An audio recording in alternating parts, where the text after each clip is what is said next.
Mr. Nussle, pleasure to have you as the opening keynote for our conference here in Dallas. Thank you. You so much for Great to be with you, yeah. The presentation. Thank you so much. A trillion here, a trillion there.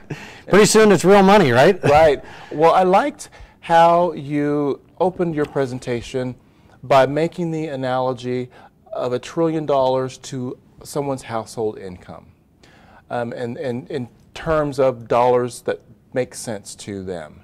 Can you talk about how you made that analogy and sort of give us a summary of looking at that huge deficit in terms of real household? Sure. Well, I mean, you know, and we've all seen these numbers thrown around. We see people all the time that throw around these big numbers.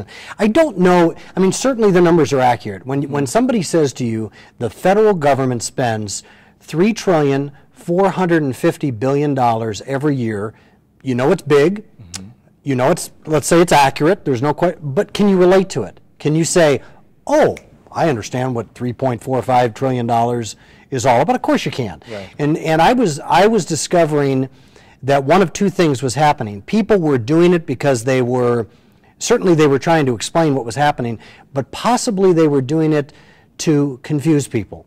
They were using those numbers because the less you're connected with how bad the problem is, the less engaged you may be as a citizen or a voter. You know you're angry, but you don't know exactly why you're angry. You know you're frustrated, but you don't know what to be frustrated about. So I took a trick that I learned when I was probably in grade school. You know, when the math teacher said, if you take off some zeros, explain the problem that way. And so I took 7 zeros off of $3.45 trillion.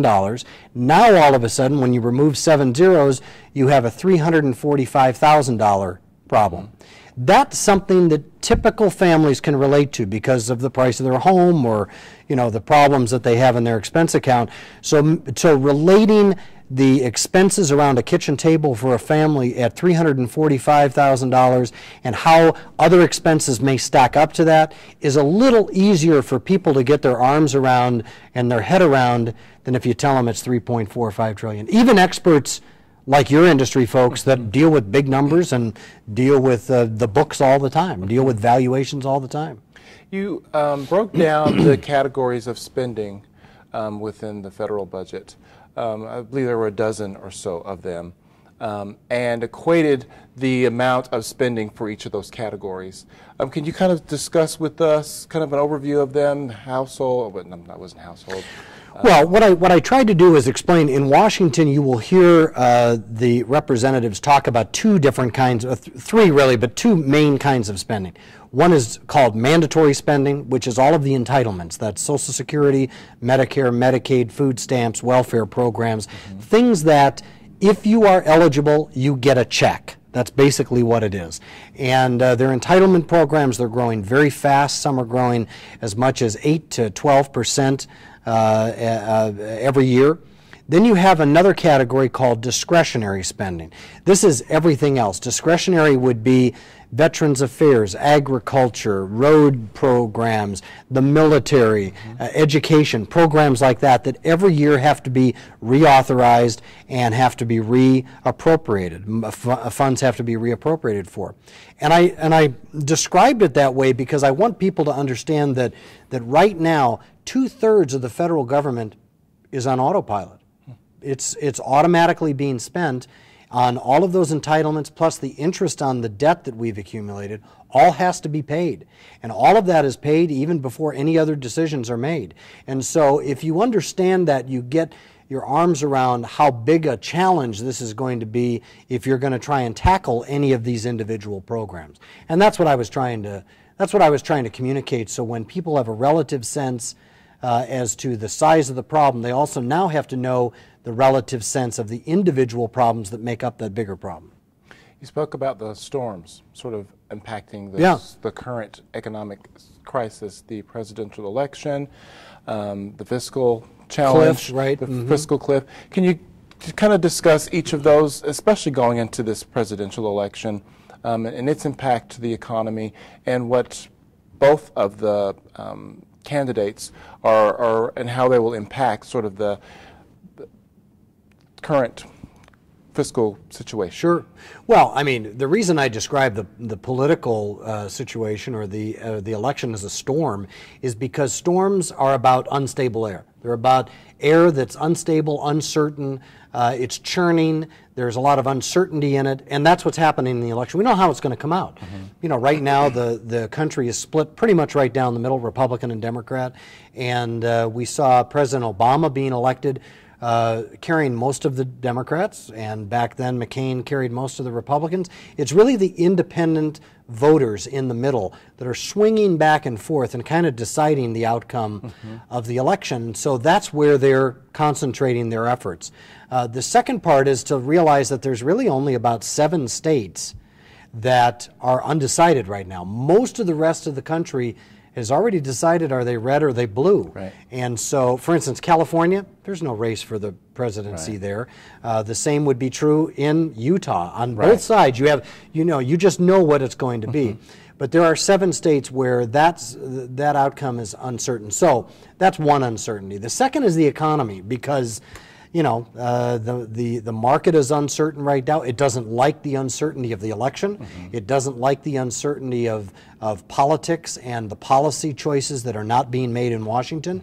And so the market is churning in the U.S., let alone the fact that it's churning because of the challenges in Europe right now. So all of that causes that uncertainty to be a storm economically for us to have to deal with. And that storm is one of those that could blow up at any moment. We may wake up tomorrow and the market may decide, hey, we're done. The same way it did in 2008 when the market, no one predicted Lehman Brothers was going to fail like it did immediately. So that's the second storm. Third storm is this fiscal cliff. That one's a little bit more predictable, but it's a big cliff and it's a big storm because there's a number of tax provisions, the Bush tax cuts, the AMT, that are eliminated at the end of the year. That's a part of the cliff.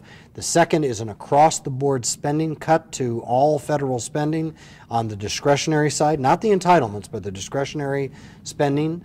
That's a cliff of about $110 billion. And then the third is a number of other smaller provisions, but in particular, what's called the alternative minimum tax, which affects about 30 million people if it's not fixed, that snaps into effect and raises taxes probably on people like yourself and me. So all of those 3 storms are kind of brewing out there, and they all impact one another. Who wins the election will impact the kind of policy. The policy will impact the kind of market. The market will impact, so it just kind of plays off itself.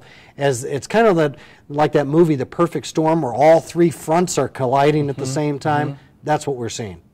It was interesting, too, that you made the analogy that on a personal level, when you're sitting around your dinner table, looking at your budget, trying to save and allocate your income to, have your quality of life, that it's easy for us average Americans to know where to make cuts, where to make sacrifices. But on a federal level, looking at the budget, it doesn't seem to be as transparent, or the choices are not being made as easily as you would do around your kitchen table. Can you talk about some of the issues that you've seen from your experience and some examples that might? Well, you're onto something there, because I think even at the federal level, most of the people that have been there serving as representatives or senators or even in the White House, they know what the choices are. It's not like this is news to them. They've been dealing with this for some time. There's a difference. They don't want to make the choice, or they're hoping that if the choice isn't made, it affects the other party. And so this partisanship that is coming up where, let's just take you and me. If I'm hoping that if this fails, you get blamed for it. And you're hoping that if this fails, I get blamed for it. But in the meantime, we're not talking about the solution. We're just hoping that the election will make this an outcome, and then in the process. Yeah, well, and hopefully you get a little bit more power, or I get a little bit more power, and then we can solve it. Well, that assumes that the marketplace is going to wait for us. That assumes the marketplace is going to wait, and that also assumes that the decision is easier after the election, and I'm not convinced that it is. So just like you and your spouse sitting around the table, or family, whatever it might be, making these tough decisions, you know where you're exceeding your budget. You know where you're maybe wasting some money or doing something a little extra that you should cut back on. And it's not because you don't love one another or you don't care about your family. You do it because you want to survive. You do it because you got to make ends meet. You do it because you know if you don't tighten your belt, the bank's going to do it for you or someone else is going to do it. And that's what I hope we realize. We want to do this on the terms the United States sets rather than China or someone else. And that's what this is going to come down to. I was very impressed to learn, which I did not know, that in all the years of Congress, that there had never been an audit of their budgets until your participation in the Bush administration. That was incredible to learn. Talk about some of the choices that you made and why that was critical for you to make such a huge change in the process. It's called lead by example. I mean, we all know that. We lead our families by example. We hopefully lead our businesses or our occupations by example. That's how we grow up. I mean, that's the first thing your parents tell you is, lead by example. First, be a leader and lead by example. No one's going to follow you if you're not doing it. Congress was not living under the same laws it was passing for everyone else.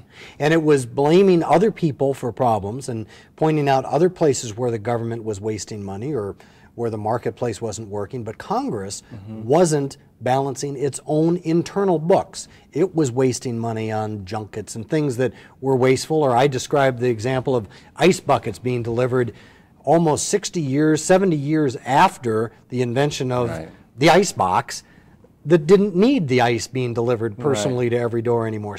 And that equated to a huge amount. I mean, what was it, $5 million? It was $5 million. Now, some would say, well, that's not a lot when you're talking about $3 trillion worth of budget.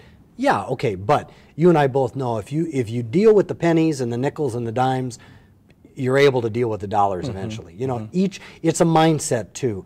I'm worried that this whole ice bucket mentality where people just keep doing things because it's always been done that way and they don't look at weeding the garden or they don't look at how to fix things, reform things, improve things, the way businesses have to do all the time. If you don't constantly have that as your mindset and instead kind of develop this, if you always do what you always did, that's a good way to do it kind of way, I think that's a mistake, and we as citizens should hold our representatives accountable for that. One of the interesting questions from the audience was the difference between tax revenue and tax rates. Rates, right. Can you shed some light there? Because I think most people, as you indicated in your presentation, when they hear cuts, cuts, cuts, they don't understand the two sides of that. Right. Can you shed some light on that? Sure. Well, first on revenues, and then there's kind of an interesting similarity on expenditures too. What this gentleman was saying, and he's exactly right, oftentimes the media, and everybody for that matter, talks about tax cuts. Well, what they're talking about is reducing or changing or cutting the rate the taxes are charged. But often when you reduce the rates of, not always, but often when you reduce the rates of taxes, depending on how you do it and where you do it, sometimes the amount of revenue actually grows to the federal government, depending on how the economy reacts to that particular change. So for instance, after the 2001 and 2003 so-called Bush tax cuts, rate cuts, there was more money that came into the federal government than the year before. So you cut tax rates and more money comes in, that's because the economy grows. We have a $15 trillion economy. It's huge, it's dynamic, and if it's growing, more money will come into the federal government. So that was on the one point. The second point on expenditures is that often when you hear politicians in Washington talk about cutting spending. Well, you cut too much spending. Well, I'm going to cut this spending. Cut. What they're talking about is not the way you and I think about cutting spending. If you and I were talking about cutting spending, if we spent $10 yesterday and today we spent $9, that's a $1 cut. In Washington, often what they're talking about when they're talking about cuts is decreasing an anticipated increase. So if a program is growing, let's say at 10%, and you and I decide we're going to reform that program so it only grows at 9%, some people may say, you cut that program. Well, no. What we did was we slowed down the rate of growth for that program.